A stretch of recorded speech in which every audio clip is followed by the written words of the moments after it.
तो फिर कथा पूरी करें।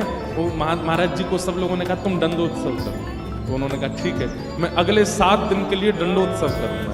ब्रज में जितने भी संत आवेंगे, ब्रज की सीमा पर खड़े होकर के सबको माला पहना करके सबको सत्कार के साथ लाया जाए। आश्रम में उनकी रहने की सुंदर व्यवस्था, प्रसाद की व्यवस्था, और नाम संकीर्तन अखंड चले 24 घंटा 7 दिन तक, और खूब भंडारा चले, और जितने महापुरुष हैं सबसे क्षमा मांग लो।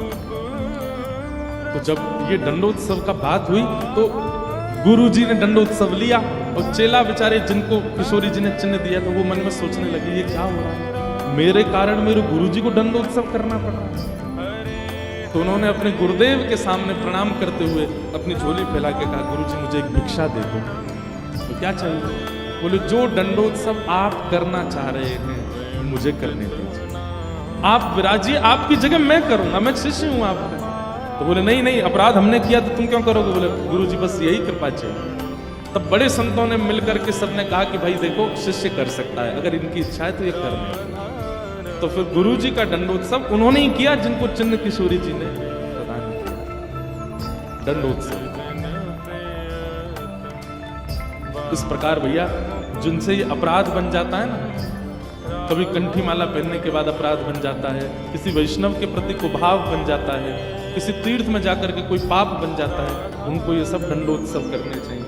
अपनी कोई पैसा खर्च कराने के लिए नहीं कह रहे हम, लेकिन हाँ जितना हो सके वैष्णवों की सेवा करके, अब चाहे वो धन लगा के करनी पड़े, चाहे तन से करनी पड़े, चाहे मन से करनी पड़े। पर लोग बड़े कंजूस हैं आजकल। बोले कि महाराज जी आपने मन से सेवा भी तो कही है, कोल्हापुर में बैठे बैठे आंख बंद करके यही संतों की सेवा कर देंगे, इनके पांव पूछ दिए, 5000 रुपये हमने दक्षिणा में दे दिए, ले खर्च भी नहीं हुए, मन से सेवा भी हो गई। किसी का भाव है कि आप कहते हैं महाराज जी कि ठाकुर जी से कुछ मत मांगो, पर अगर ठाकुर जी से कुछ मांगना है तो ठाकुर जी को मांगो। ठाकुर जी अगर मिल गए तो फिर उसके बाद क्या? ये तो भाई जब मिल जाएंगे तब मैं पूछूंगा आपसे, उसके बाद क्या?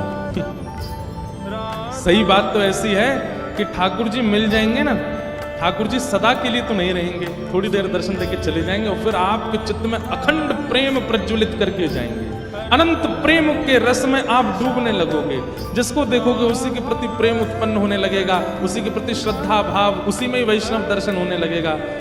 छके रहोगे सदा कृष्ण प्रेम में जैसे मीराबाई।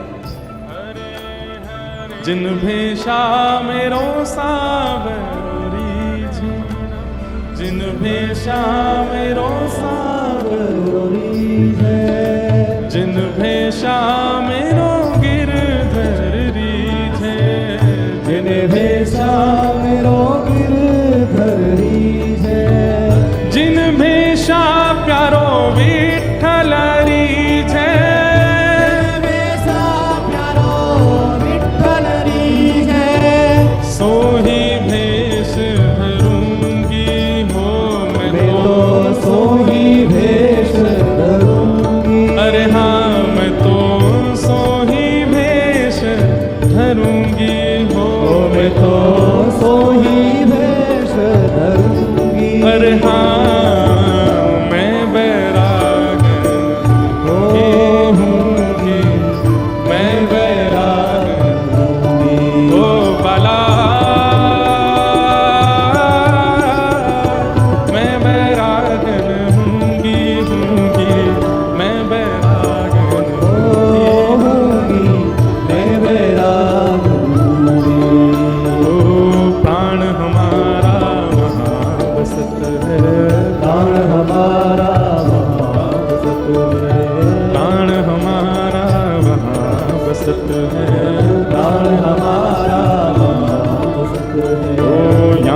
खाली को,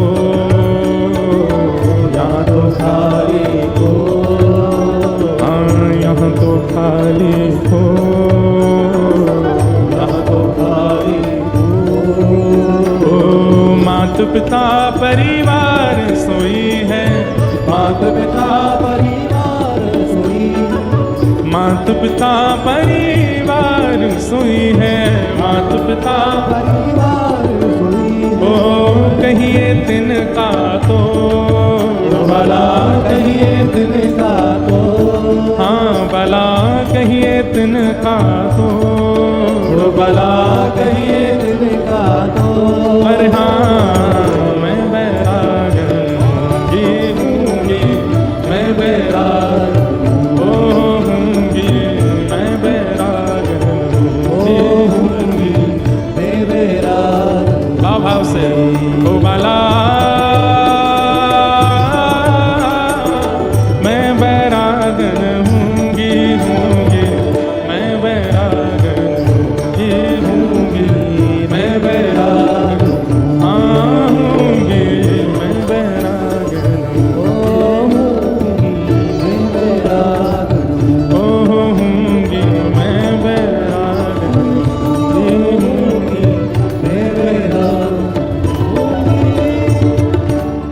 प्रेम में छक जाएंगे। जैसे किसी प्यासे को पानी पिला दिया जाता है तो क्या उसको दोबारा प्यास नहीं लगती?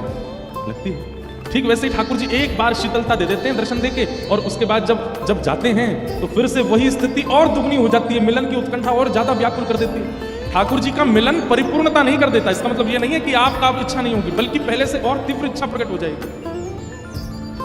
ठाकुर जी मिल जाएंगे तो और रोना आएगा, क्यों? अब जाना नहीं है। लेकिन ठाकुर जी तो जाएंगे, और जब ठाकुर जी जाएंगे तो फिर वही विरह वेदना जो सूक्ष्म थी अब वो प्रगाढ़ हो जाएगी। अब और मिलन की इच्छा होगी और दर्शन की इच्छा।